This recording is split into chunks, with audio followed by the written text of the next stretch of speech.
The garden I had cultivated with my own hands, where the bougainvilleas she loved before she died grew, would no longer belong to me. But memories do not convince unscrupulous lawyers, and feelings do not deter ambitious children. I hired a real estate agent recommended by a colleague from the hospital. Her name was Ellen Carter, a woman of about 50 years old with shrewd eyes and a direct way of speaking that I liked immediately. Mr. Richard Miller, this property is worth between $400,000 and $480,000 in the current market. The neighborhood has improved a lot in recent years.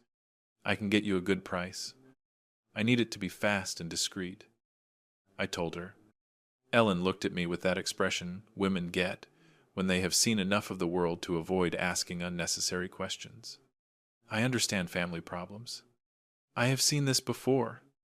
Children who suddenly become very interested in their parents' well-being when they smell an inheritance. Do not worry. I can sell it in 3 weeks if you accept a fair price.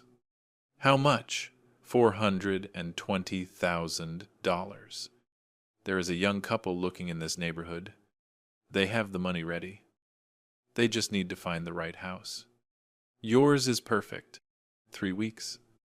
That was the time I had to dismantle 40 years of my life and start over, to pack every object, every photograph, every piece of my history into boxes that would go to a place I did not yet know. Do it. We signed the papers that same afternoon.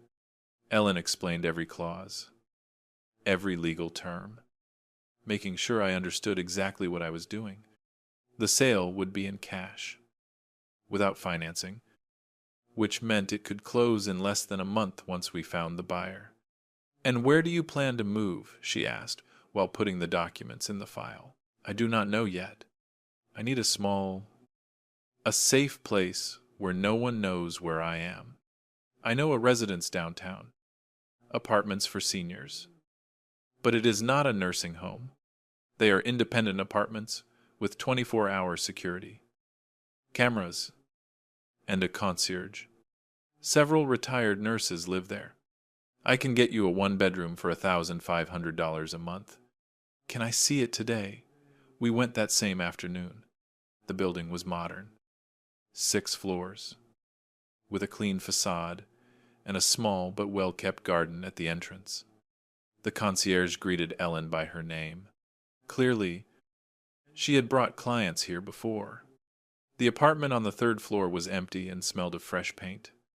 It had a small living room with a window facing the street, an open kitchen with new appliances, a bedroom big enough for my bed and a closet, and a full bathroom with safety grab bars already installed. It is perfect. Do you not want to think about it? There is nothing to think about. I will take it. I signed the lease that same day. I paid 3 months in advance with the money I had saved. $4,500 that hurt to take out of my account. But it was an investment in my freedom. Over the next 2 weeks, I lived a double life. By day, I was still the Richard that Mike knew. The available father. The accommodating grandfather. The older man who supposedly needed help with everything.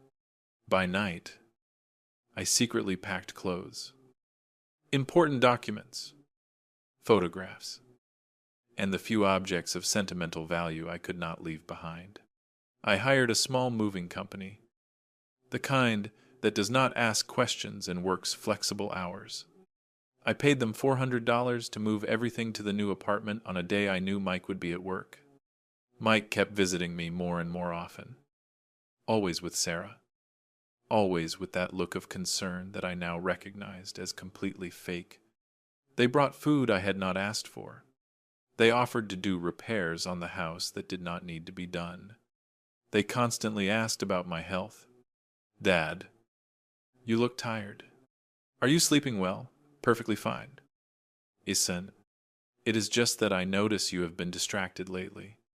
Yesterday you called me and told me the same thing twice. Really, I do not remember. I was lying. I knew exactly what I was doing. He was creating his narrative, documenting symptoms they would later use against me. Every visit was a mental record of supposed forgetfulness, confusion, and signs of deterioration that only existed in the convenience of their imagination. Sarah took photos. She thought I did not notice, but I heard her take out her phone and capture images of the inside of the house. The furniture, the rooms, everything they would later claim as part of the family estate that had to be preserved. 2 days before the sale closed, Mike arrived with a proposal. "Dad, Sarah and I have been thinking, how about you come live with us for a few months, just to try it out? You could stay in the guest room. You would have company. You would not have to worry about the house.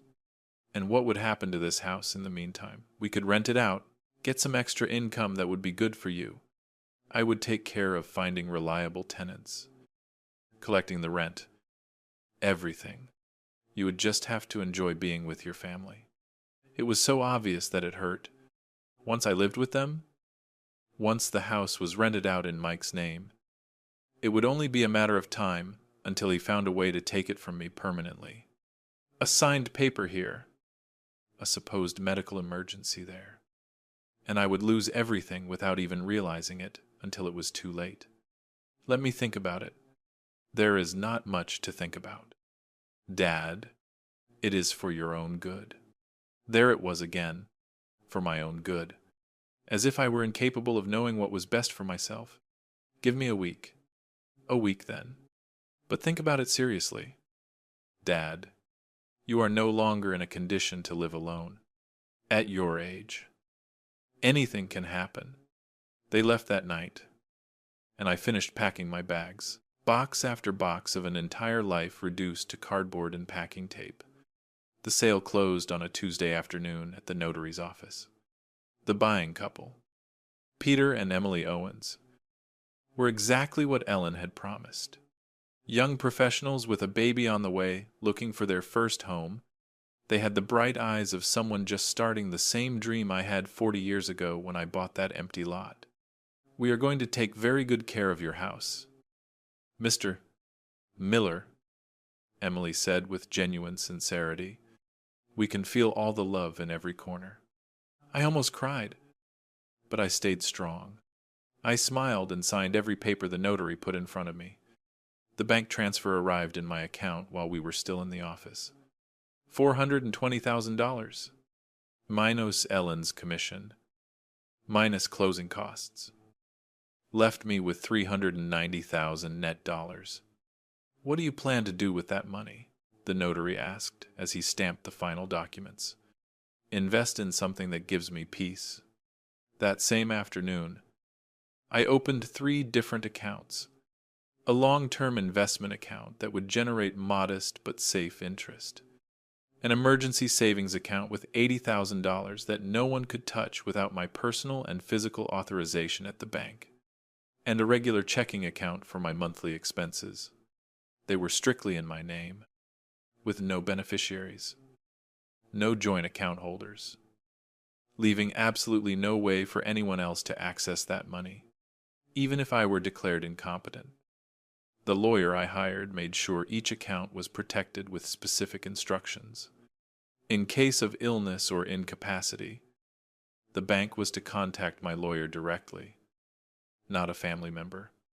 Any attempt at guardianship or power of attorney would have to go through him first. And he had strict instructions to fight every request as if his life depended on it. It cost me an additional $3,000 in legal fees, but it was worth every penny. The move to the new apartment was almost anticlimactic. My belongings only took up half the available space. I realized how much weight I had unnecessarily carried all these years. Furniture I never used. Clothes I had not worn in decades. Decorative objects that only gathered dust. My new life in the apartment began with a silence I had not known in years. It was not the empty silence of loneliness, but the silence full of possibilities. Every morning I woke up knowing this space was completely mine, that no one would come to judge how I decorated it or suggest it was too big for me. But I knew the silence would not last. Mike would eventually notice something. and I had to be prepared for that moment. During the first week in my new home, I established a routine. I had breakfast at the small table by the window, watching the city wake up. I went for a walk in the nearby park every morning, meeting other people my age who had also chosen to live independently. In the afternoons, I read and watched television without the constant burden of wondering when the doorbell would ring with another casual visit from my son. I had given my new phone number only to my lawyer and to Ellen.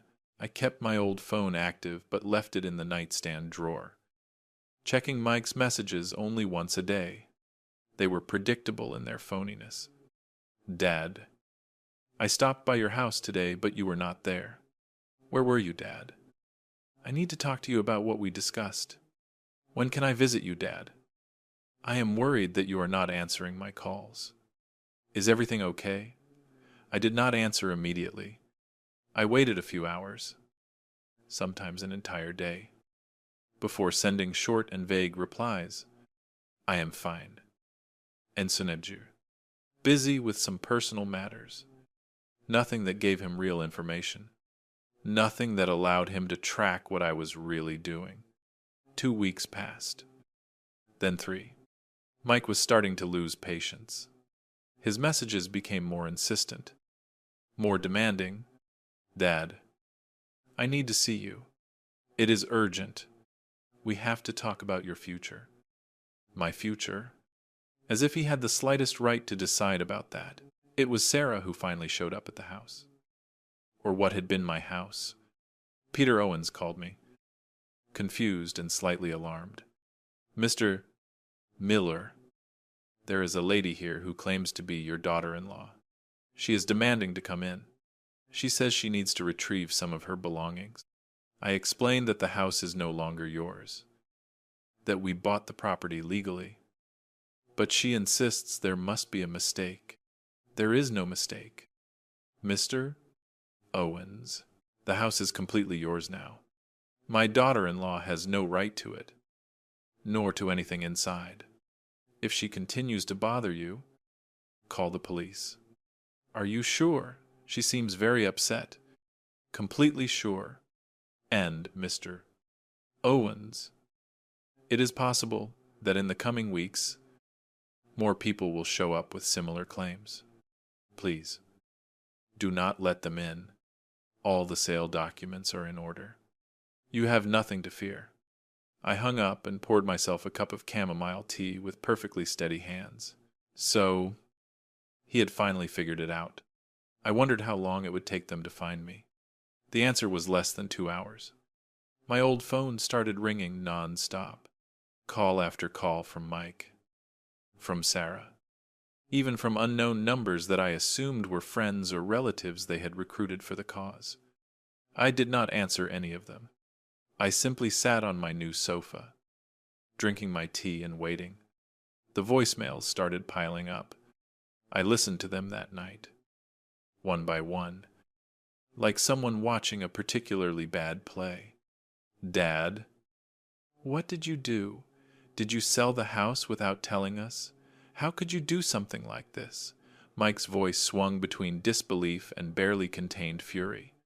Richard, we need to talk urgently. This is very serious. You made a terrible mistake. Sarah tried to sound authoritative, but only managed to sound desperate. Dad, please answer. We are very worried. Where are you living now? Why did you not tell us you were going to sell? We had plans.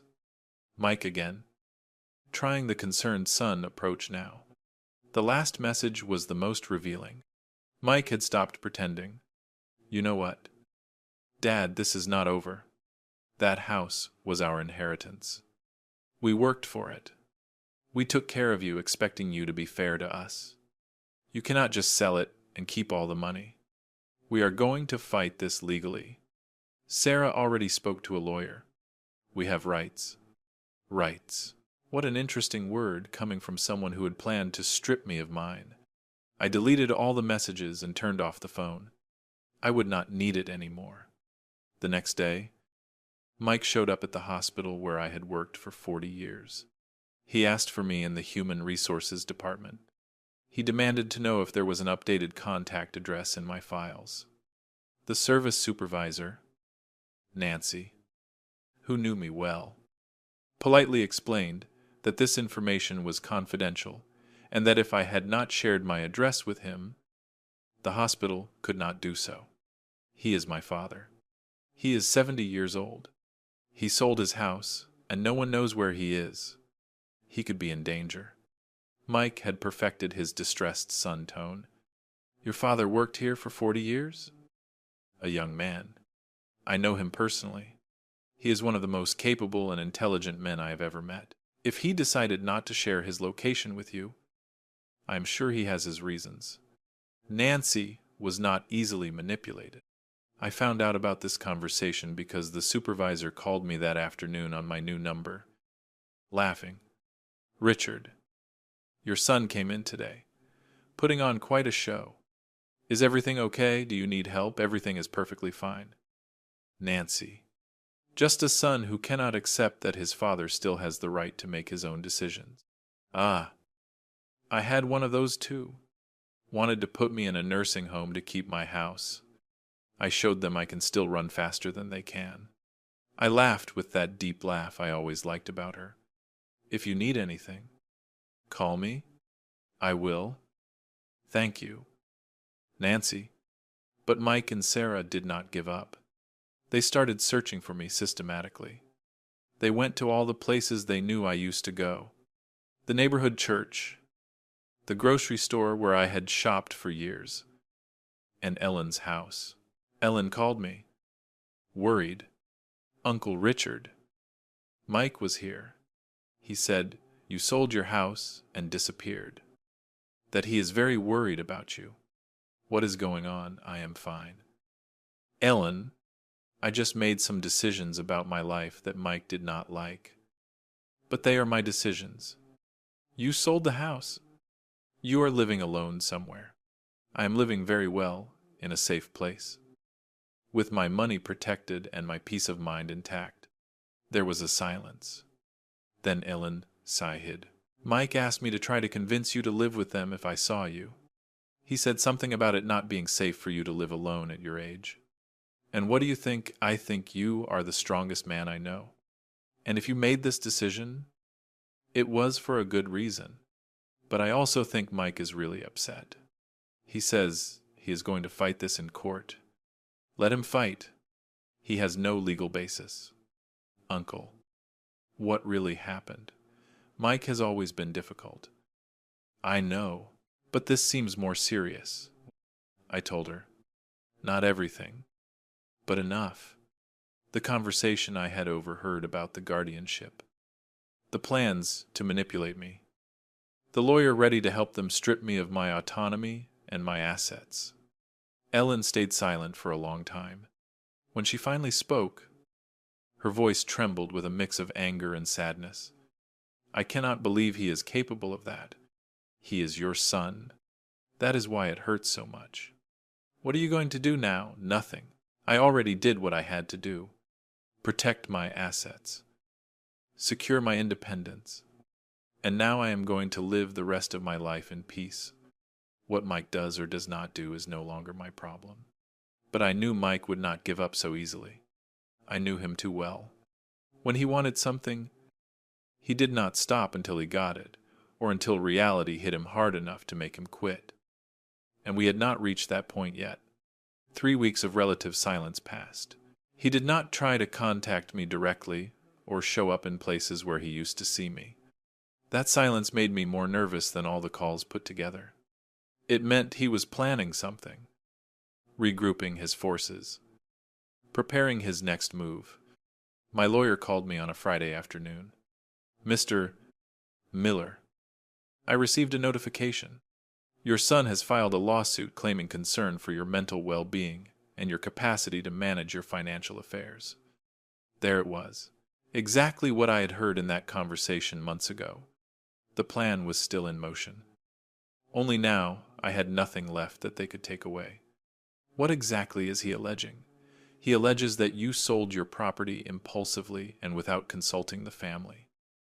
that you have shown signs of confusion and cognitive decline, that you have isolated yourself socially, and that you do not respond to communication attempts from your only son. He is requesting a mandatory psychological evaluation and a hearing to determine if you need temporary guardianship.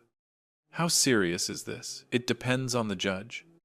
Some take these requests very seriously, especially when they come from immediate family members. Others are more skeptical. We will have to prepare a solid defense. Do you have proof that you are in full possession of your mental faculties? I have 40 years of professional history as a nurse. I have my retirement account statements showing I handled all the paperwork alone. I have the entire process of selling my house, where I signed every document with full knowledge and professional advice. Good. That helps. But we will also need an independent psychological evaluation that proves your cognitive capacity. And it would be useful to have witnesses who can speak about your current mental state. When is the hearing? In 15 days. But first, the judge has ordered a social worker to visit your current residence to evaluate your living conditions. Of course, he wanted to see where I lived, how I lived, looking for any evidence of personal neglect or inability to care for myself. It was part of the strategy I had heard months ago. Does Mike know where I live? No. According to the documents he filed, he claims to have no knowledge of your current place of residence, which he uses as additional evidence of your supposed mental decline. He says a person in their right mind would not disappear without leaving an address for their only family. I need to ask you something important, Charles continued. Is there any possibility that your son is right? Any moment of real confusion, significant forgetfulness, anything he could use against you? I am 70 years old, not 30. Sometimes I forget where I left my glasses, or what I was going to buy at the grocery store, but my mind is perfectly clear. I sold my house because I found out my son was planning to steal it from me. I moved without telling him because I do not trust him. Those are not the actions of a confused person. They are the actions of someone protecting himself. Then that is exactly what we will say at the hearing. The psychological evaluation took place 3 days later. Dr. Stephen Adams was a forensic psychiatrist with 30 years of experience evaluating mental capacity in legal cases. He gave me memory tests, logical reasoning tests, and spatial and temporal orientation tests. He asked me to solve math problems, remember lists of words, and explain the meaning of common sayings. Mr. Miller, your results are well above average for your age. There is no evidence of cognitive decline, dementia, or mental incapacity of any kind. Your short and long-term memory work perfectly. Your reasoning capacity is excellent. From a clinical standpoint, you are fully capable of managing your own affairs. Can you put that in writing? I already did. My report will be available to the judge before the hearing. The social worker arrived at my apartment on a Tuesday morning. She was a young woman, probably about 35 years old, holding a tablet and wearing a professionally neutral expression. Mr. Miller, I am Mary Camp, a social worker assigned by the court. I need to ask you a few questions and observe your current living conditions. Come in, please. She walked slowly through the apartment. Taking notes, she checked the kitchen, the bathroom, the bedroom. She opened the refrigerator and saw that it was well stocked with fresh food. She checked the medicine cabinet and saw my medications organized and up to date. She noticed that the apartment was clean, organized, and tastefully decorated. Do you live alone here? Yes. Who helps you with shopping, cleaning, and preparing meals? No one. I do it myself. Do you have any difficulties performing these tasks? None. I was a nurse for 40 years. I know perfectly well how to take care of myself. Why did you move from your previous house? Because I discovered my son was planning to take it from me using questionable legal means. I sold the property to protect my assets, and I moved here to have peace. Mary looked up from her tablet, her eyes showing genuine interest for the first time. That is a serious accusation. It is the truth. I overheard a conversation between my son, his wife, and a lawyer discussing how to obtain guardianship over me, based on supposed mental problems that I do not have. I took preventive measures. Do you have proof of that conversation? My word. And the fact that they are now doing exactly what they planned to do. Requesting guardianship based on false allegations of mental incapacity. Mary typed for several minutes. Then she asked me more questions about my daily routine, my social activities, my physical health, and my finances. I showed her my bank statements, my rent payment receipts, and my updated medical records. Mr. Miller, I must say I have evaluated dozens of cases like this. Most are genuine situations where an older person needs help. But some... She paused. Some are relatives trying to take control of assets before it is legally appropriate. And which do you think is my case? I think you are perfectly capable of living independently and managing your own affairs. My report will reflect that. 2 weeks later, my 70th birthday arrived. I had not planned to celebrate. The idea of partying while facing a legal battle with my own son seemed absurd. But Ellen insisted, "Uncle, you cannot let Mike steal your birthday too. Let us just have breakfast. The two of us, if you want. But you have to celebrate that you made it to 70 years old and that you are still the master of your own life." She was right. So I accepted. But on one condition. I would choose the restaurant, and I would not give her the address until that morning. I did not want to risk Ellen unintentionally saying something to Mike. I chose a small restaurant downtown near my apartment. A cozy place where the food was good and the atmosphere was quiet. I arrived early and asked for a table by the window. Ellen arrived on time with a small chocolate cake and a sincere hug. "Happy birthday." "Uncle, 70 years of being the strongest man I know." We ordered food, talked about her life, and about her travel plans that had finally come together. It was nice to have a normal conversation, without tension, without hidden ulterior motives. We were about to order coffee when I saw something that made my blood run cold. Mike was walking into the restaurant with Sarah. It was not a coincidence. The way Mike scanned the restaurant with his eyes, the way Sarah walked half a step behind him, the expression of determination on both their faces. They had come looking for me, and somehow they had figured out where I would be. My gaze fixed on Ellen, who instantly turned pale. "Uncle." I did not. "He called me this morning and asked if I knew anything about you." I told him no, but my voice trembled. "He must have checked my phone while he was in the bathroom at my house yesterday. He saw your messages. I am sorry. I did not have time to warn you." Mike had already reached our table. "Dad? What a surprise to find you here." His voice dripped with sarcasm. "Celebrating your birthday with Ellen, but not with your own son. It is no surprise. You came uninvited. That seems to be your specialty lately." Sarah pulled a chair from the neighboring table, and they both sat down without waiting for permission. Ellen looked at me with pleading eyes, clearly uncomfortable but not knowing how to handle the situation. "We need to talk." "Dad." "About many things." Mike put his bag on the table as if to mark his territory. "We have nothing to talk about." "Oh, really? How about having sold the family house without telling us anything? How about disappearing for weeks without any explanation? How about the fact that you are acting completely irrationally?" "Irrationally." I repeated the words slowly. "How interesting that you use exactly the same terminology your lawyer used in the documents filed with the judge." His face tensed for a fraction of a second before regaining composure. "I filed those documents because I am sincerely worried about you. Any son would do that. Any son who wanted to steal from his father. You mean... Ellen stifled a gasp. Sarah shifted uncomfortably in her chair.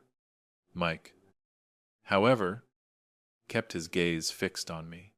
I do not know what you are talking about. Of course you do. I know the lawyer you spoke to. I know the plan to get guardianship over me. I know you plan to declare me incompetent to take control of my assets. The only thing you did not know was that I found out before you could execute it. The silence that followed was thick, heavy. Customers at nearby tables stopped talking and looked at us discreetly. The waiter who was heading our way with coffee discreetly turned back. You are paranoid, Mike finally said. That is exactly the kind of thinking that proves you need help. Imagining conspiracies, believing your own family wants to hurt you. It is not paranoia when it is true, and I did not have to imagine anything. I heard it directly from your mouth. Sarah chimed in for the first time. Richard, I understand you are upset, but you have to see this from our point of view.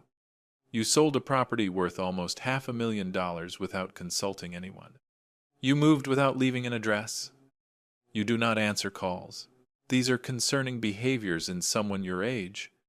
It was my house, bought with my money, built with my hard work.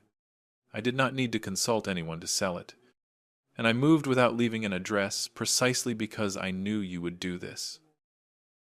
Manipulate me, pressure me, try to control me. No one wants to control you. Dad. Mike had recovered his soft voice, the one he used when he tried to convince me of something. We just want what is best for you. You are our father. We love you. If you loved me, you would respect my decisions. If you loved me, you would not have hired a lawyer to plan how to strip me of my autonomy. That is your version of the facts. A version distorted by your age, by the stress of living alone, by the natural confusion that comes with aging. There it was again. The carefully constructed narrative. Every word chosen to paint the picture of a confused old man. Not an intelligent man protecting what was his. I am not confused. Mike, I am more lucid than I have been in years. And what I see clearly is that you planned to steal everything from me under the pretext of taking care of me. No one was going to steal anything from you. Mike's voice grew louder. Several heads turned openly in our direction. That house was your legacy for us. For your family. You sold it and kept all the money. And there was the truth, finally unmasked. It was my money. Mike, not your inheritance. Not until I die. And apparently, that could not wait. Do not say that. It is horrible. Horrible. Do you know what is horrible? Having your own son spy on you. Plan to declare you incompetent. And hire unscrupulous lawyers to strip you of everything you worked 40 years for. That is horrible. Sarah leaned forward, her hands clasped on the table. Look, Richard, let us be practical. You sold the house. Fine. But that money is too much for a person your age to handle alone. You could get scammed. You could make bad investments. You could lose everything. Let us help you manage it. We can open a joint account. I can advise you on the investments. We will make sure you are secure. Secure for whom? For me or for you, for everyone. We are a family. Family does not plan to deceive each other. Mike slammed his palm on the table, making the silverware clink. Enough. This is ridiculous. Dad, you are coming with us right now. We are going to your apartment. You are packing your bags. And you are coming to live with us, where we can care for you properly. I am not going anywhere with you. I am not asking you. I am telling you. And I am telling you that you have no rights over me. I am a grown man, in full possession of my mental faculties. And I make my own decisions. The hearing is in 3 days, Sarah said. The judge will hear all the evidence we have. The neighbors from your old house who reported you were disoriented? The hospital staff who noticed changes in your behavior before you retired? Everything is documented. Lies. Every word is a carefully planted lie. Testimonies that you probably fabricated or manipulated to build your case. Present whatever you want. I have my own proof. Psychological evaluations that demonstrate my full mental capacity. Reports from the social worker confirming I live independently without issues. And above all, the truth. The truth. Mike laughed bitterly. Your truth is that you are stubborn, foolish, refusing to accept that you need help. That is not the truth. Dad, that is your ego refusing to admit that you can no longer do everything alone. I stood up. Ellen immediately did the same, standing by my side in a gesture of silent support. I have done things alone for 70 years. Mike, I raised a son alone after your mother died. I built a house alone. I made my way in a profession alone. And I will end my days alone if that means keeping my dignity intact. Dad, please. For the first time, Mike's voice trembled with something that might have been genuine emotion. Or perhaps it was just the frustration of his plan crumbling. It does not have to be this way. We can resolve this. We can. You can stop trying to control me. You can respect that I am the master of my own life. The silence that followed was absolute. No. Mike, you cannot. Because you never saw me as a person with the right to decide. You only saw me as a source of resources that you would eventually inherit. I took my wallet and left 3 bills of $50 on the table.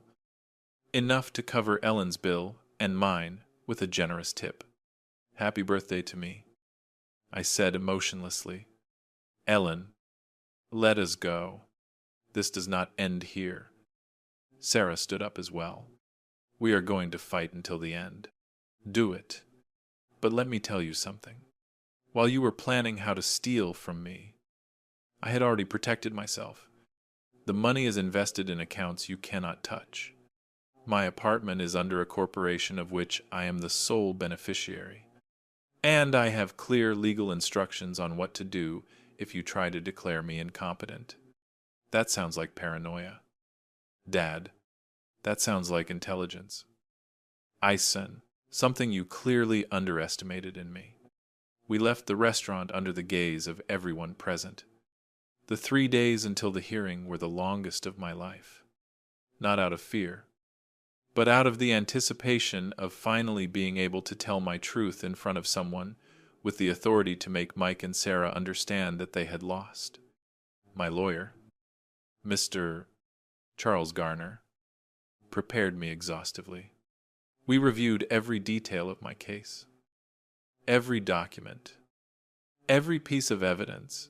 He taught me to stay calm, no matter what accusations they made, to respond clearly and precisely, and not to let myself be emotionally provoked. They are going to try to portray you as a confused, stubborn old man, he warned me. Their strategy depends on making the judge see that you are someone incapable of making rational decisions. You must prove the exact opposite with every word you say. It will not be difficult. I just need to be myself. Exactly. Be yourself. The man who built a life from scratch, who worked 40 years as a nurse, who made intelligent decisions to protect his assets. That is the man the judge needs to see. The morning of the hearing, I dressed carefully. A gray suit I had bought specifically for the occasion. Comfortable but formal shoes. A discreet but elegant tie that highlighted my face without exaggeration. I wanted to look exactly like what I was, a 70-year-old man in full possession of his faculties. I arrived at the courthouse half an hour early. Mr. Garner was already there, reviewing documents in his briefcase. He greeted me with a reassuring smile. Ready, more than ready. Mike and Sarah arrived 15 minutes later with their lawyer. A man of about 50 years old, in an expensive suit and a shark-like expression. His name was Robert Mitchell, according to his badge. They did not look directly at me, but I could feel their eyes evaluating me, looking for any sign of weakness they could exploit. The courtroom was small, formal, with dark wood-paneled walls and the smell of old paper. The judge entered promptly, a man in his 60s with gray hair and thick glasses. He introduced himself as Judge Marshall Ross. "Good morning. We are here to evaluate the request for temporary guardianship filed by Mr. Mike Miller over his father, Mr. Richard Miller. We will proceed with the testimonies. Mr. Mitchell, you may begin, Mr." Mitchell stood up and began his presentation with a firm, authoritative voice. "Your Honor, we are here because a concerned son has noticed alarming changes in his father's behavior. Mr. Richard Miller, 70 years old, has made impulsive and irrational financial decisions that endanger his future well-being. He sold his family property, valued at nearly $500,000, without consulting his only family. He moved without leaving a contact address. He has cut off communication with his son. These are behaviors that suggest cognitive decline and a need for supervision." I sat still, in calm, my hands on my knees. Mr. Garner had warned me this was their strategy. Let them speak first, show their hand before we presented our defense. We have testimonies from neighbors who reported erratic behavior. Mr. Miller was seen wandering the neighborhood at odd hours. He seemed confused about what day it was. He forgot conversations he had had just days prior. Lies. All lies. But spoken with such conviction that someone who did not know me might believe them. Furthermore, Your Honor, social isolation is a classic symptom of mental decline in the elderly. Mr. Miller has rejected every attempt by his family to help him, to maintain contact, even to know where he lives. This rejection of family support is deeply concerning. We request that temporary guardianship be granted to my client to protect his father's interests. This is not about controlling him, but about ensuring that the decisions he makes are in his best interest and supervised by someone who loves and cares for him." When he finished, the judge turned to Mr. Court. "Garner, defense." My lawyer stood up calmly, unhurried. "Your Honor, what we have just heard is a carefully constructed narrative to justify gaining control over the assets of a perfectly capable man. My client is not a confused old man. He is a retired professional with 40 years of experience as a nurse, with an impeccable track record in managing his own affairs, and with his mental capacity completely intact." He placed several documents on the judge's bench. Here is the psychological evaluation by Dr. Torney, Stephen Adams, a certified forensic psychiatrist. The results prove that Mr. Miller has a cognitive capacity well above average for his age. There are no signs of dementia, mental decline, or inability to make decisions. The judge examined the documents closely. We also have the report from social worker Mary Camp, who visited my client's current residence and found him living entirely independently under optimal conditions. His apartment is clean, organized, and well-maintained. He manages his own finances, his own meals, and his own personal care without any difficulty. Mr. Garner paused, allowing the information to sink in. "The truth, Your Honor, is that Mr. Miller discovered his son was planning to take control of his assets using the exact mechanism we are seeing today, a request for guardianship based on false allegations of incapacity. He took preventive, intelligent, and completely rational measures to protect what rightfully belongs to him." "That is absurd," interrupted Mr. Mitchell. "My client would never." The judge raised a hand. "Let him finish." "Counselor." "Thank you, Your Honor. My client is ready to testify under oath about what he overheard. But beyond that, the facts speak for themselves. A man who can plan and execute the sale of a property, who can find and move to a new, appropriate residence, who can manage complex financial investments, is not a man who needs a guardian. He is a man who needs his family to respect his autonomy. The judge looked directly at me for the first time. Mr. Miller, I would like to hear from you. Can you explain in your own words why you sold your house? I stood up. My voice came out firm, clear, without a tremble. I sold it, Your Honor, because I heard my son and his wife planning exactly this.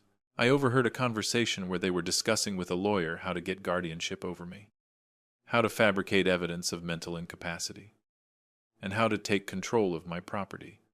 I was not going to wait for them to execute that plan.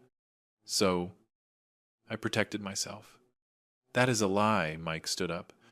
Dad, how can you say that? We would never do something like that. Silence. The judge spoke with authority. Mr. Mike Miller, sit down. Mr.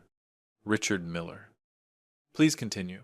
I worked for 40 years as a nurse at City General Hospital. I raised my son alone after I became a widower. I bought a plot of land and built my house with my own money. Brick by brick.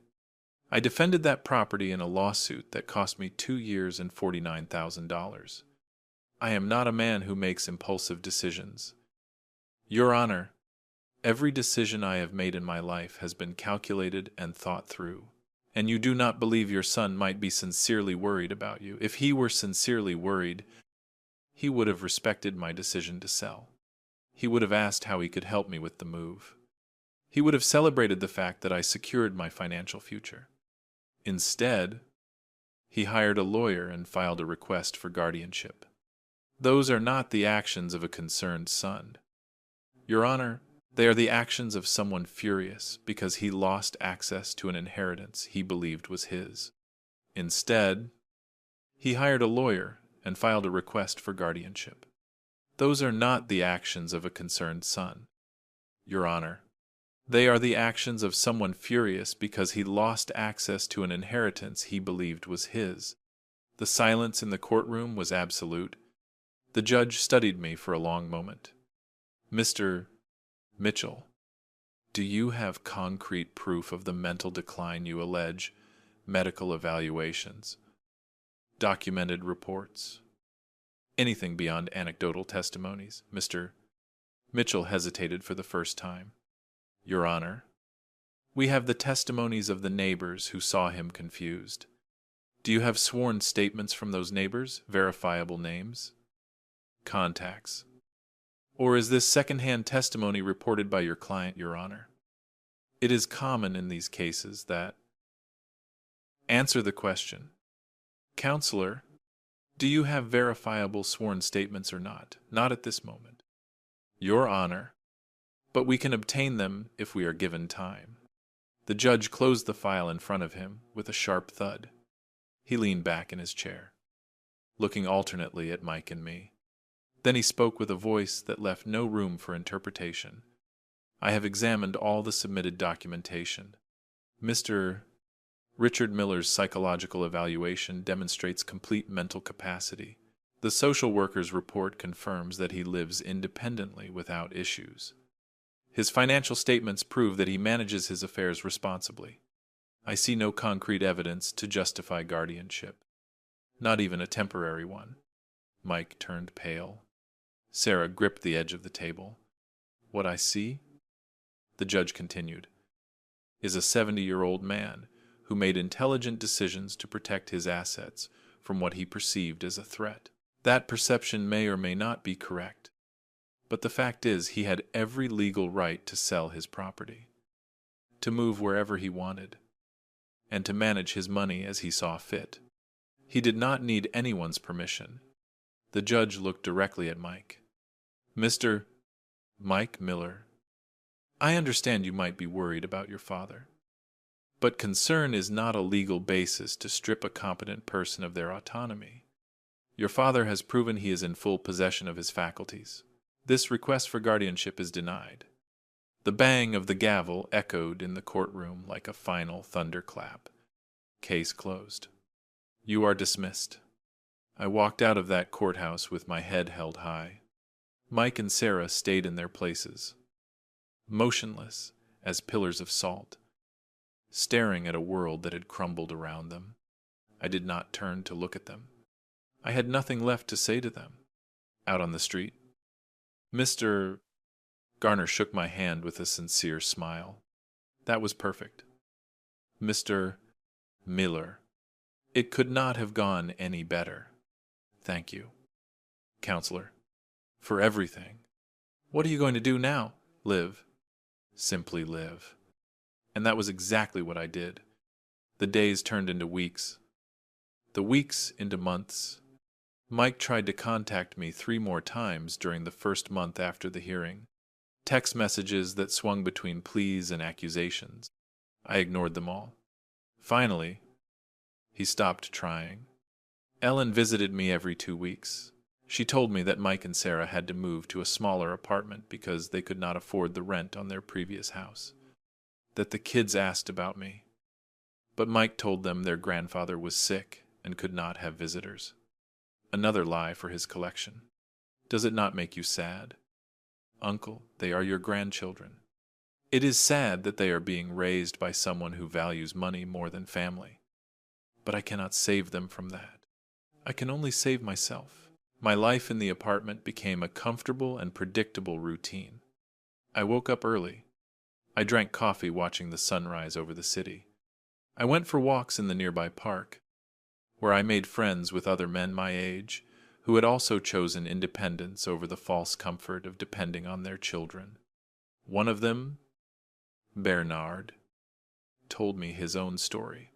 One afternoon, while we drank tea in his apartment, his son had tried to put him in a nursing home to keep his house.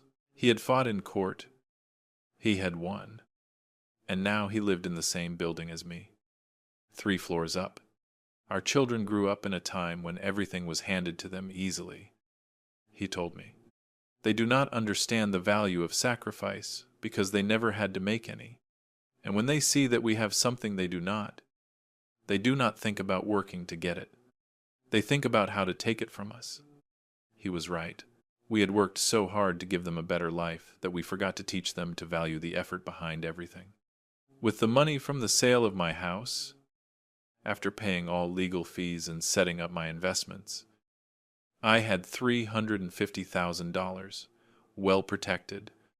The interest generated about $500 a month, which added to my pension of $1,600. It gave me $2,100 a month, more than enough to live comfortably. I signed up for painting classes at the community center. I discovered I had a talent for landscapes, especially for capturing the evening light over the mountains surrounding the city. My paintings began to decorate the walls of my apartment, replacing old photographs of a family that no longer existed the way I had imagined it. Bernard became my best friend. We met every Tuesday and Thursday to play dominoes in the building's common area. Other residents joined us. Arthur, a former teacher who had gone through a similar situation with his daughter. Carol, a widow who had sold her house before her nephews could put her in a nursing home. And Philip, who simply had decided to live alone because he liked the peace. We formed our own little club of survivors. People who had chosen dignity over convenience, who had fought to keep control of their own lives. The afternoons were quiet. I read books I had wanted to read for years, but never had the time. I watched classic movies on cable television. I cooked simple but delicious meals for myself, rediscovering the pleasure of eating unhurriedly, without the tension of waiting for unwanted visitors. On Sundays, I went to Mass at the neighborhood chapel, not because I was particularly religious, but because I liked the routine, the familiarity of the rituals. The community of other seniors who were also looking for a sense of belonging without the complications of family. Father James, the chapel's priest, sometimes sat with me after Mass to have coffee at a nearby cafe. Mr. Miller, I see you more at peace with each passing week. He told me once, it is the luxury of living without fear. Father, without fear of being manipulated, without fear of losing what is mine, without fear of someone taking my freedom. It is sad that you had to push your son away to find that peace. I did not push him away. Father, he chose money over our relationship. I just chose to protect myself. 6 months after the hearing, I started receiving letters, not from Mike directly, but from my grandchildren. Letters written in childish handwriting, obviously supervised by someone, probably Sarah. Dear Grandpa, why do you not come visit us? We miss you a lot. Dad says you are sick, but we hope you get better soon. Grandpa, do you remember when you used to take me to the park? Can we go again someday? The letters were pure manipulation. Mike using the kids as a last resort to get to me. But I could not help feeling a pang in my heart every time I saw that childish handwriting. Those poorly drawn pictures of houses and flowers and smiling grandfathers. I showed the letters to Bernard. What should I do? Whatever your conscience tells you. But remember one thing. Those kids have a father who will teach them to see you as a source of money, not as a grandfather. Do you want to be near them, knowing that Mike is poisoning every interaction? He was right. Painfully. But he was right. I kept the letters in a box in my closet and did not reply. A year after the hearing, I received a different letter. It was from Mike, handwritten on plain paper. Dad, I know I have no right to ask you for anything after all that happened. But Sarah and I are going through serious financial difficulties. The kids need school supplies, new uniforms. I am asking you, not as your son, but as the father of your grandchildren, to consider helping us. Just this once. The same words he had used dozens of times before. Just this once had turned into just one more time. And another time. And another time. Until there was nothing left. I tore the letter up without replying. 2 months later, I found out from Ellen that Mike had gotten a part-time job as a receptionist at a dental clinic, and that Sarah had finally started selling insurance more seriously, pushed by real necessity instead of vague ambition. They were slowly learning to live with what they had instead of living waiting for what they hoped to inherit. Do you think he will ever apologize? Ellen asked. Honestly, it no longer matters. I do not need his apology to live in peace. I had found that peace on my own, without expecting anything from anyone. For my 72nd birthday, Ellen organized a small celebration in my apartment. Bernard and 3 other friends from the building came. We ate chocolate cake, drank wine, and laughed, recalling our legal and family battles, like warriors comparing scars from old wars. To us, Bernard toasted, raising his glass. To the men who refused to be invisible, who fought for what was theirs, who chose dignity over the easy way out. To us, we all repeated. That night, alone in my apartment, I stood by the window looking at the city lights. 42 years since I became a widower. 72 years learning that true love is not shown with pretty words, but with real respect. That family is not who shares your blood, but who respects your decisions. That aging does not mean becoming invisible or incapable, but accumulating enough wisdom to know when to protect yourself. I thought about the house I had built, about the bricks I had laid one by one, about the walls that watched my son grow up. I thought about how much I had feared losing it, about how that fear almost paralyzed me. And I thought about how finally losing it was what saved me, because I discovered that what really mattered was not inside those walls. It was in me, in my ability to get back up one more time, in my determination not to let anyone, not even my own blood, strip me of my dignity. I touched the cold glass of the window with my fingers. 72 years old, and I was just beginning to learn how to live for myself. It was not too late. It is never too late to choose your own peace. My phone rang. It was a message from Ellen with a photograph of my grandchildren. Beautiful, smiling, ignorant of all the battles that had been fought in their name. Maybe someday, when they were older, they would understand. Maybe they would come looking for me. And I would tell them this story. I would teach them that loving someone does not mean sacrificing yourself until you disappear. Or maybe not. Maybe this story would end right here. In this apartment, with a 72-year-old man looking out the window, holding a glass of wine, feeling freer than he had felt in decades. And that was enough. More than enough. It was everything. The building manager, Luke, organized monthly events for the residents, movie nights, live music afternoons, dance classes for seniors. I attended all of them. Not because I was lonely or desperate for company, but because I genuinely enjoyed being surrounded by people who understood the value of independence. At one of those music afternoons, I met Margaret, a 68-year-old woman who played the piano beautifully. She had been a music teacher for 40 years. Her story was similar to mine. Children who wanted her house. Hired lawyers.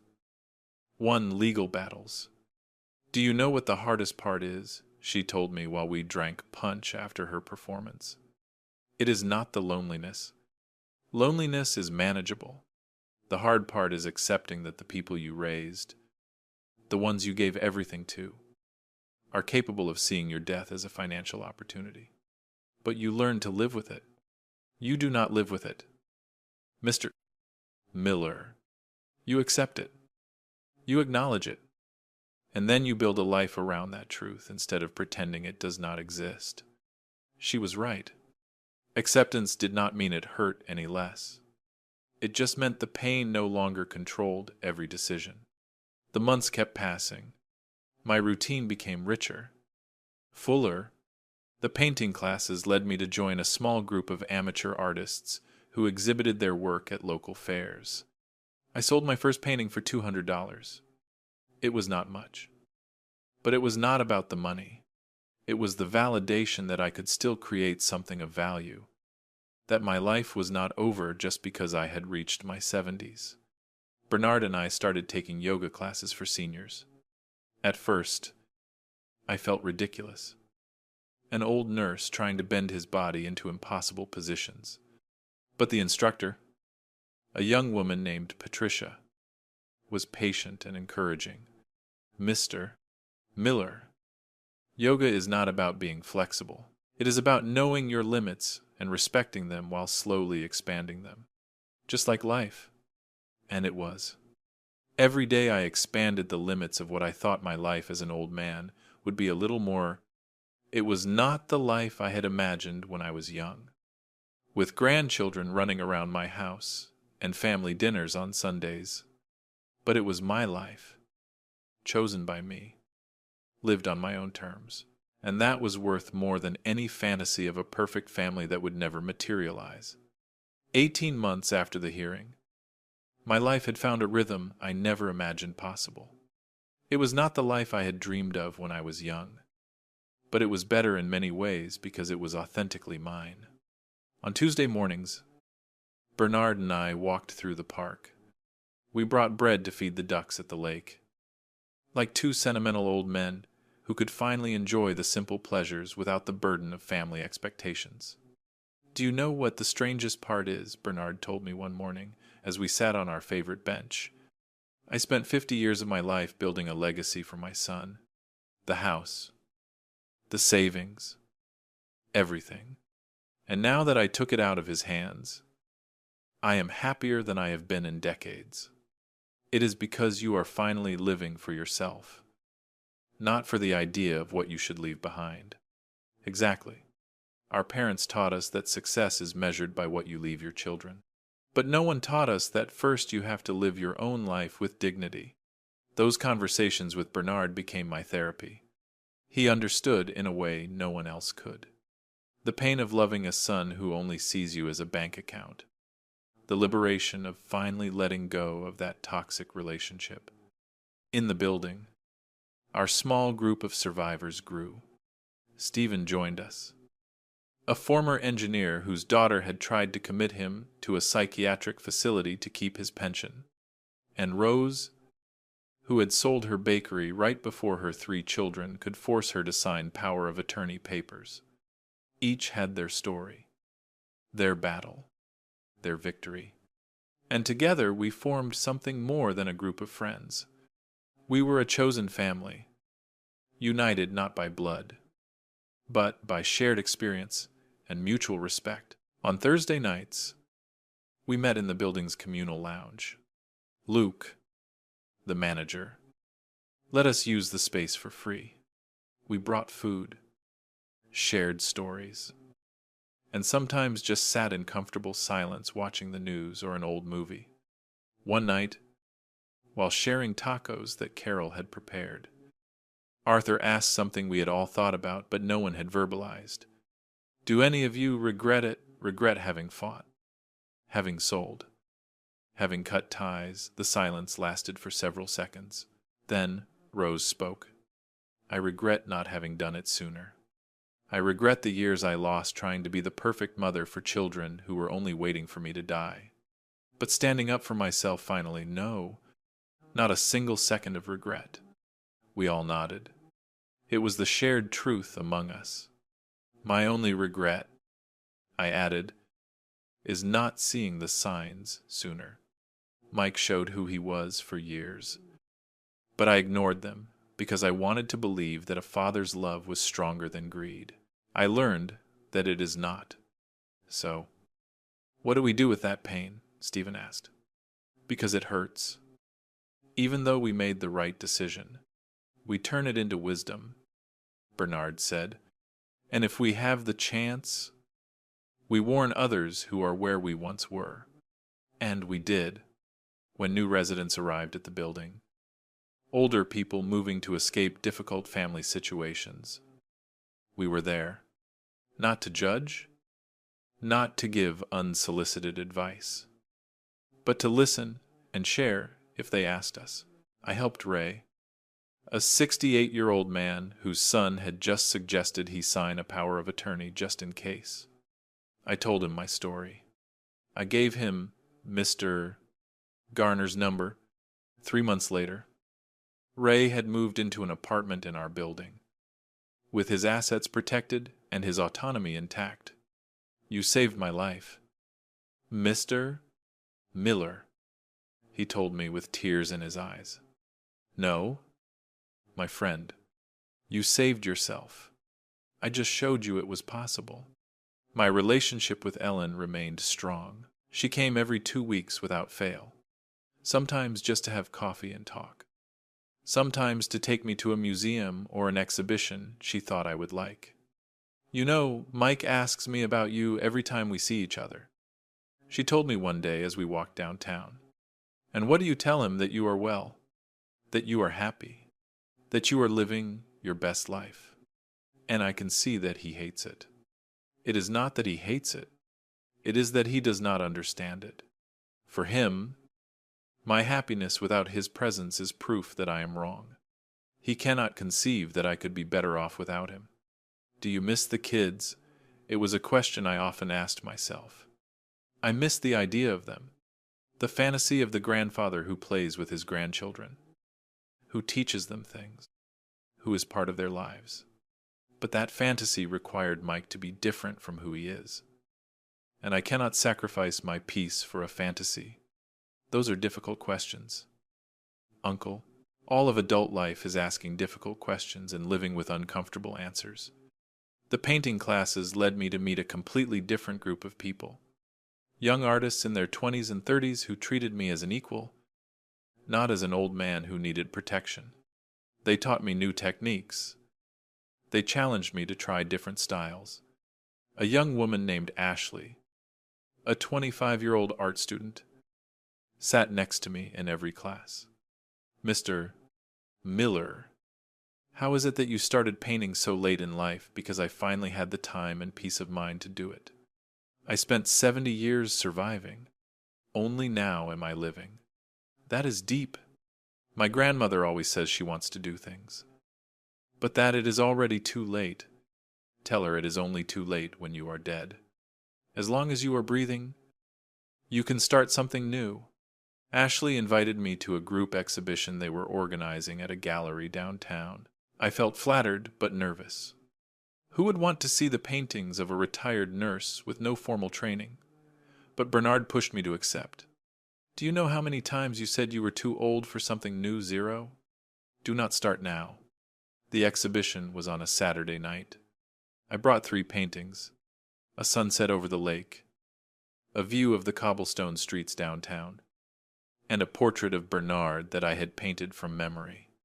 To my surprise, Ellen came, and Bernard, and Carol, and Arthur, and all my group of friends from the building filled the small gallery with their presence and support. An older man, perhaps my age, stood in front of my sunset, painting for several minutes. Are you the artist? He finally asked. Yes, sir. You captured something here. Not just the light. You captured freedom. You can feel it in every brushstroke, as if the artist could finally breathe while painting this. I was speechless. That stranger had seen exactly what I felt while painting. Are you selling it? Excuse me. The painting. Is it for sale? I will give you $800 for it. I sold my first serious painting that night. $800 that I immediately used to treat my entire group of friends to dinner at a nearby restaurant. To this, Arthur toasted. To starting new careers in our 70s. To proving that life does not end when your children say it ends. To this, we all repeated, clinking glasses. 2 years after the hearing, Ellen brought me news. Mike and Sarah are getting a divorce. I stayed silent. Processing. The kids are going to have joint custody. But Uncle, this is the important part. Mike lost his job. He is living with a friend. Sarah kept the apartment, and she is raising the kids alone. He is destroyed. I waited to feel something. Satisfaction. Perhaps. Or sadness. Or even that paternal instinct to want to help. But I felt none of that. And you are telling me this because I thought you would want to know. Because he is your son. He is an adult who made decisions. And now he lives with the consequences. Like we all have to do. Do you not feel anything? I feel pity. Not for him specifically, but for the situation. For the grandchildren who will grow up in a broken home. But Ellen, I did not break that home. Mike did when he chose greed over family. Are you not considering helping him? You have the money? I have the money because I protected myself from him. If I give it to him now, what message do I send? That he can treat me like garbage, and I will still be there to rescue him.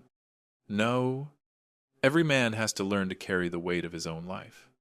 Ellen did not say anything more on the subject, but I could see she did not completely agree, and that was fine. Not everyone had to understand my decisions.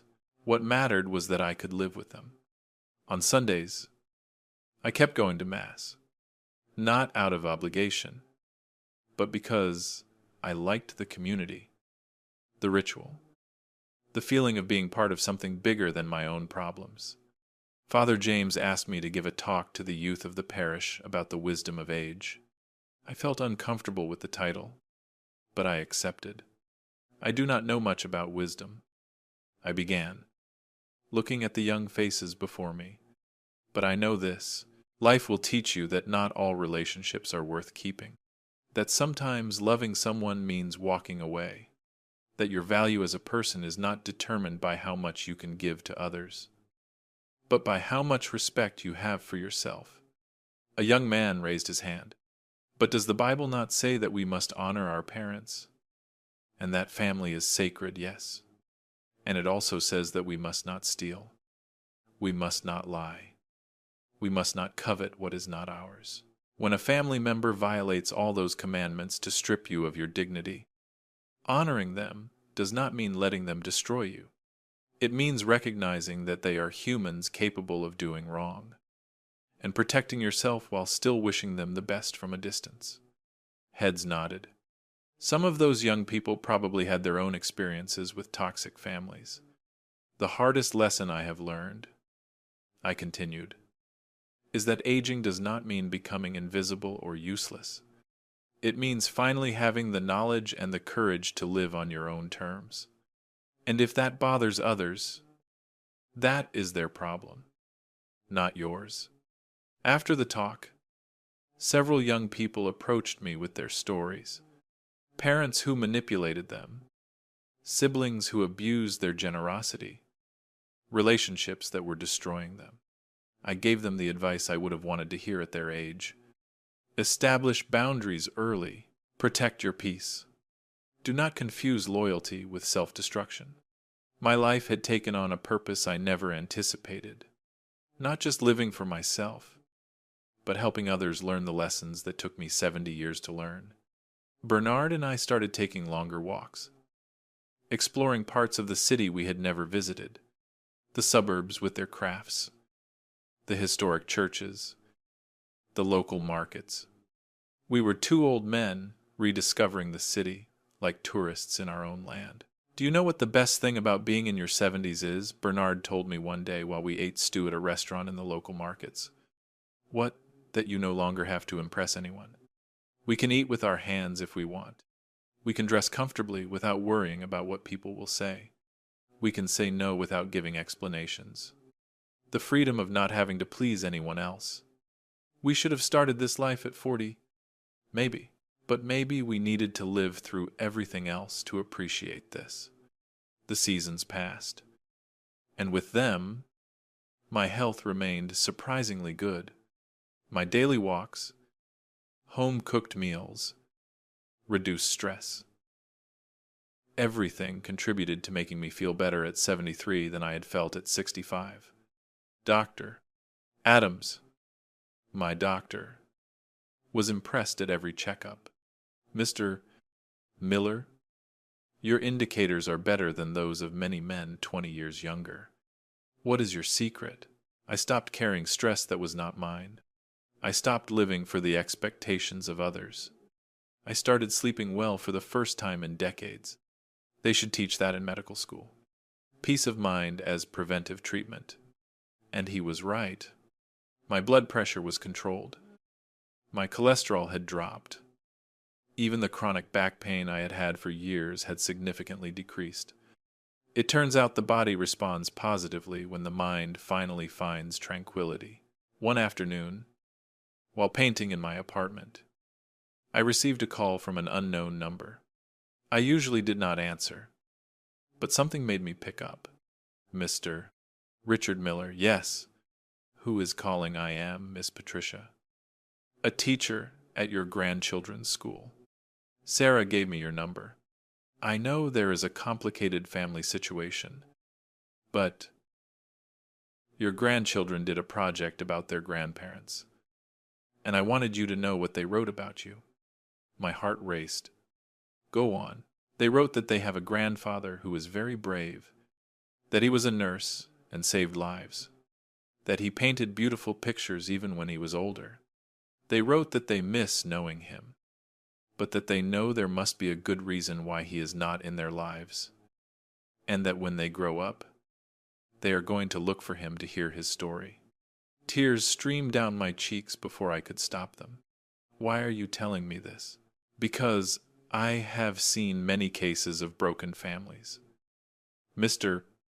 Miller, and something in the way your grandchildren talk about you tells me that they understand.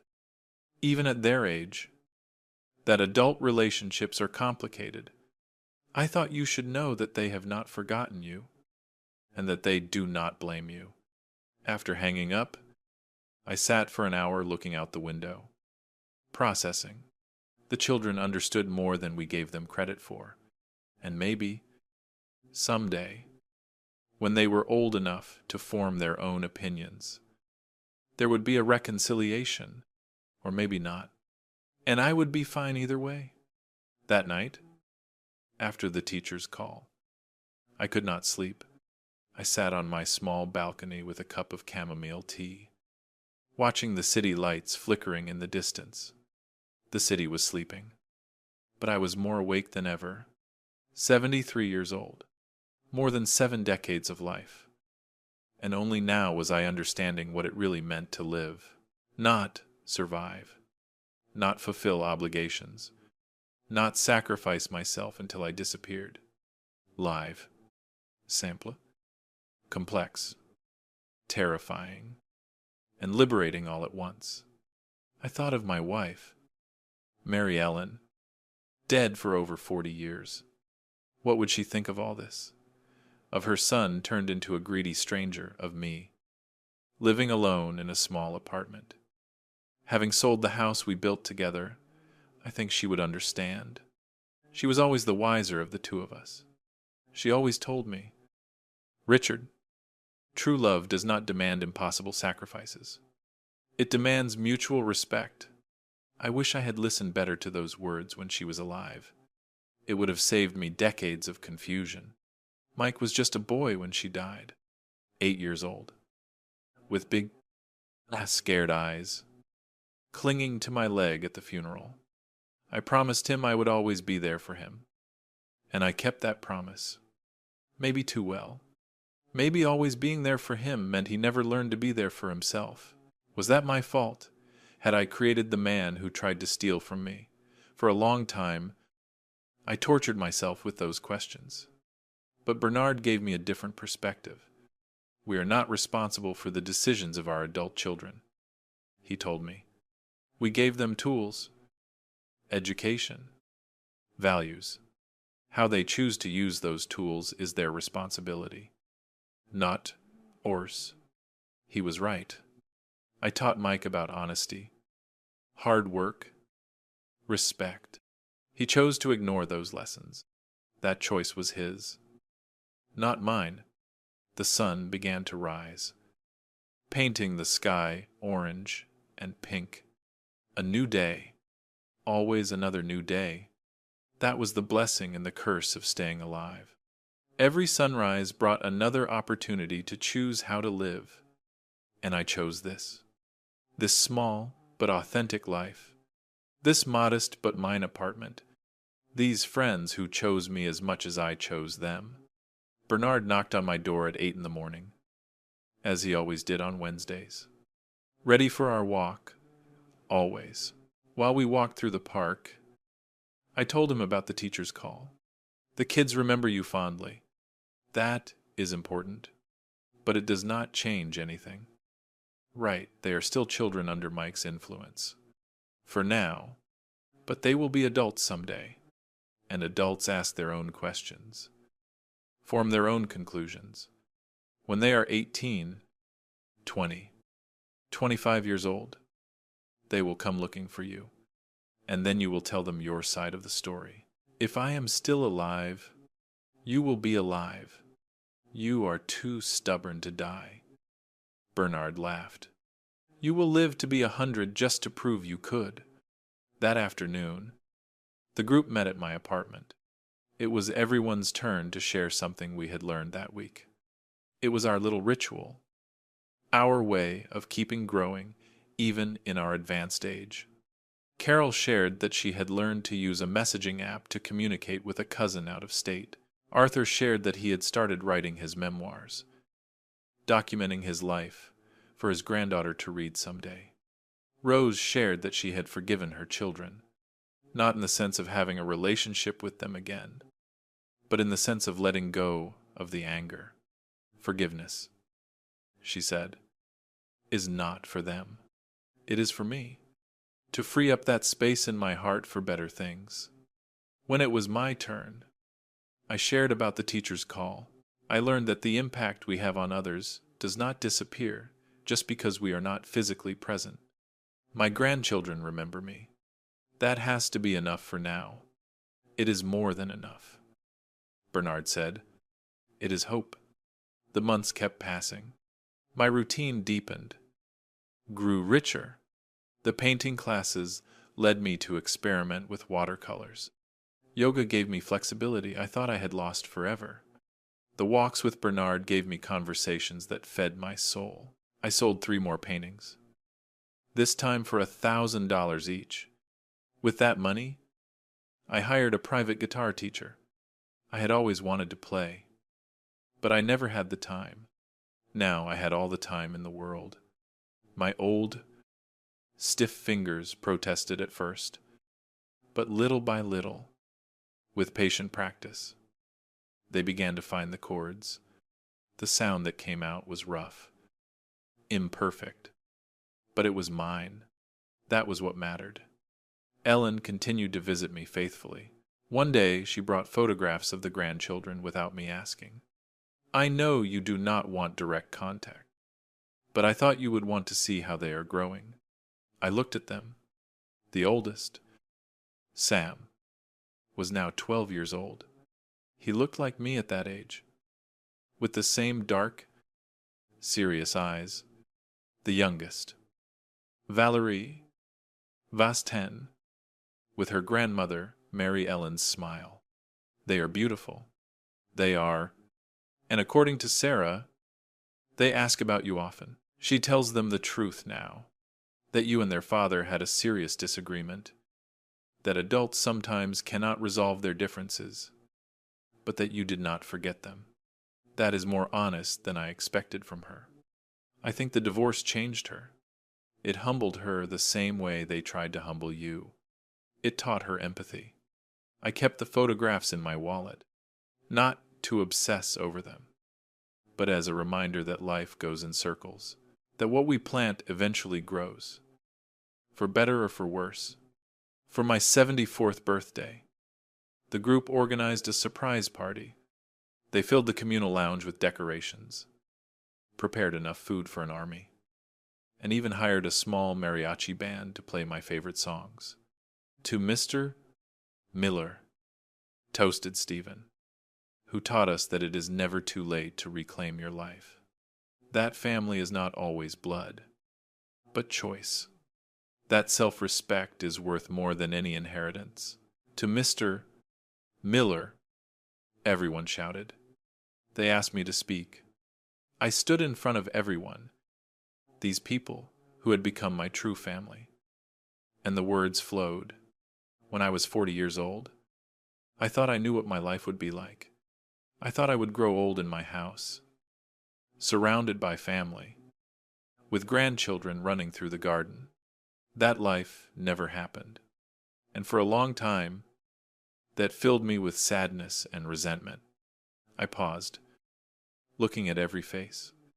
But now, at 74, I finally understand something. The life we imagine is not always the life we need. Sometimes, losing what we thought we wanted gives us space to discover what we really needed all along.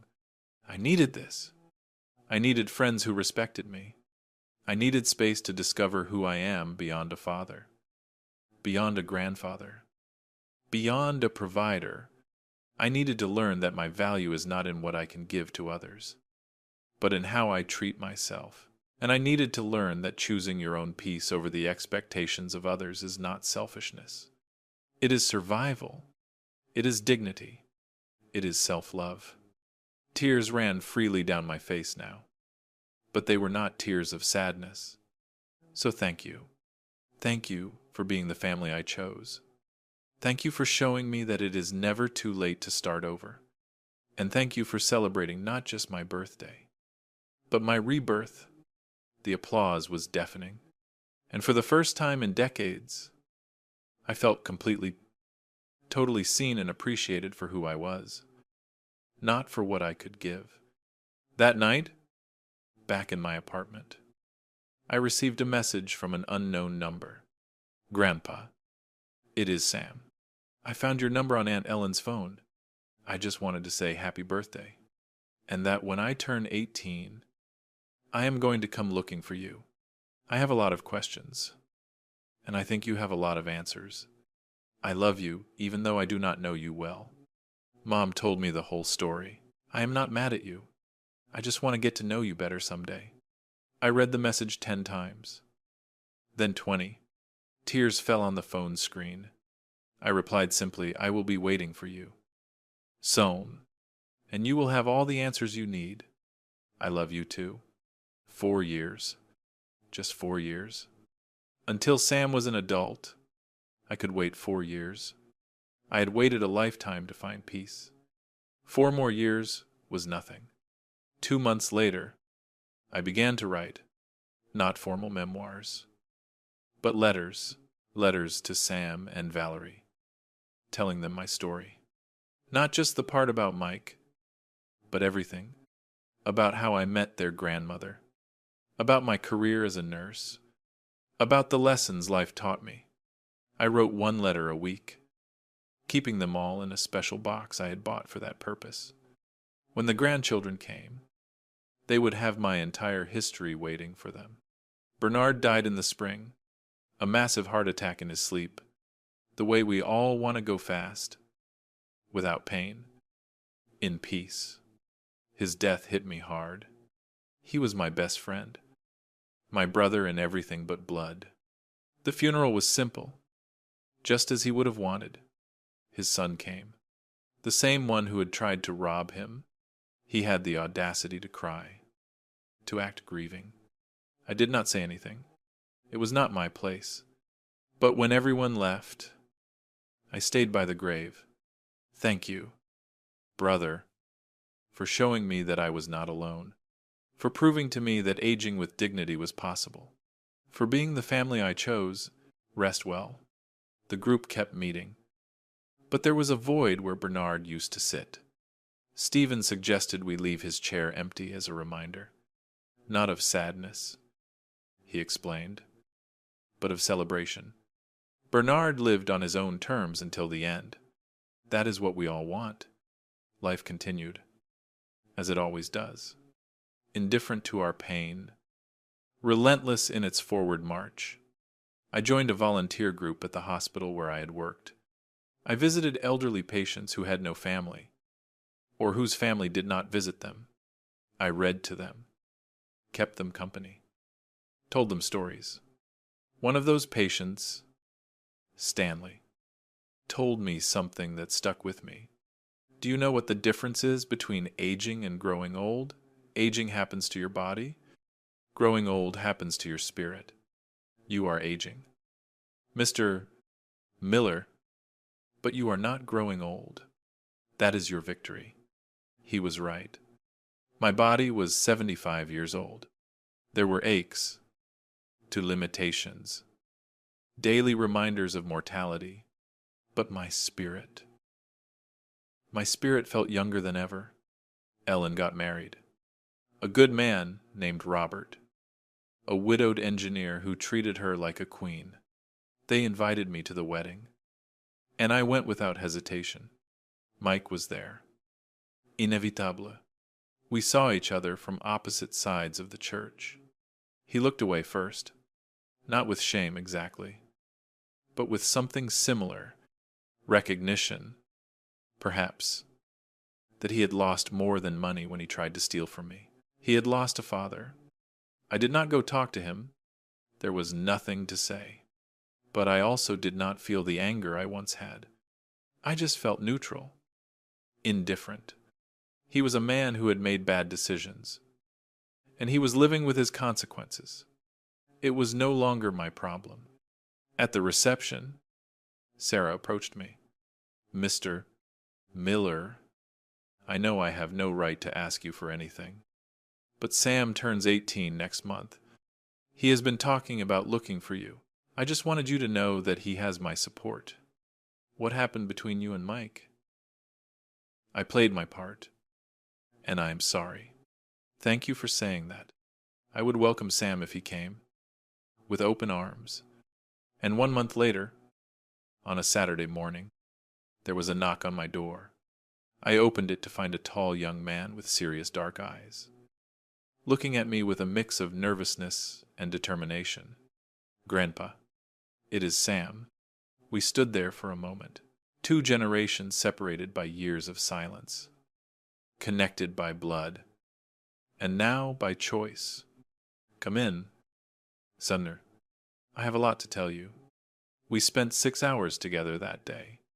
I told him my story. He told me his. We talked about his father, about the choices Mike had made, about how those choices had affected everyone. "I do not hate him," Sam said. "He is my dad. But I also know that what he did to you was wrong. And I want you to know that I am not like that. I do not want your money. Grandpa, I just want to know you. That is all I need to hear." I gave him the box of letters I had written. "These are for you and your sister. My history, my lessons, everything I want you to know. Read them whenever you want. And if you have questions, I will be here." Sam started visiting me every 2 weeks. Valerie came the following month. Shy at first, but slowly opening up. They were good kids, turning into good adults despite everything. We did not talk about Mike unless they brought him up. This relationship was about us, not about him. I taught Sam to paint. We discovered he had a natural talent. I taught Valerie about plants, about how to create a garden, remembering her grandmother who loved bougainvilleas so much. It was not the grandfather relationship I had imagined when they were babies. It was better, because it was built on truth, respect, and mutual choice. Today is my 76th birthday. The group organized another celebration. Ellen came with Robert. Sam and Valerie came with flowers. I am sitting on my balcony tonight, looking at the same city lights I have looked at for 6 years from this apartment. But this time I am not alone in my reflection. I can hear laughter from the lounge where the group is cleaning up. I can see the flowers my grandchildren brought. I can feel the weight of the letters Valerie wrote me, replying to mine. This life is not what I imagined. It is better, because it is mine, completely, absolutely mine, chosen, fought for, won. And if I could speak to myself from 6 years ago, the terrified man listening to his son plan to rob him, I would tell him this: you are going to be fine.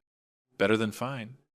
You are going to discover that letting go of what you thought you had to protect will free you to find what you truly deserve. You are going to learn that aging does not mean becoming invisible. It means becoming wise enough to see who truly values you. You are going to learn that the family you choose can be stronger than the family you were given. And you are going to learn that it is never, never too late to reclaim your own life. This story ended, but my history continues. Every day, every sunrise, every choice to live on my own terms. And that is more than enough. It is everything. Epilogue. 3 years later, when I turned 79, Sam asked me to give a speech at his college graduation. He had studied social work. Inspired by my story and those of my group, I stood in front of hundreds of young graduates and said, "The most important lesson you can learn does not come from books. It comes from knowing when to say no, when to protect yourself, when to choose your own dignity over the expectations of others. Do that, and the rest of life will be easier." Sam hugged me afterward, with tears in his eyes. "Thank you, Grandpa, for teaching me that true love respects boundaries." Mike was at the graduation. I saw him from afar. Our eyes met briefly. He nodded. I nodded. It was not forgiveness. It was not reconciliation. It was simply the acknowledgement of 2 men who were once father and son, now strangers who shared a past. And I was at peace with that.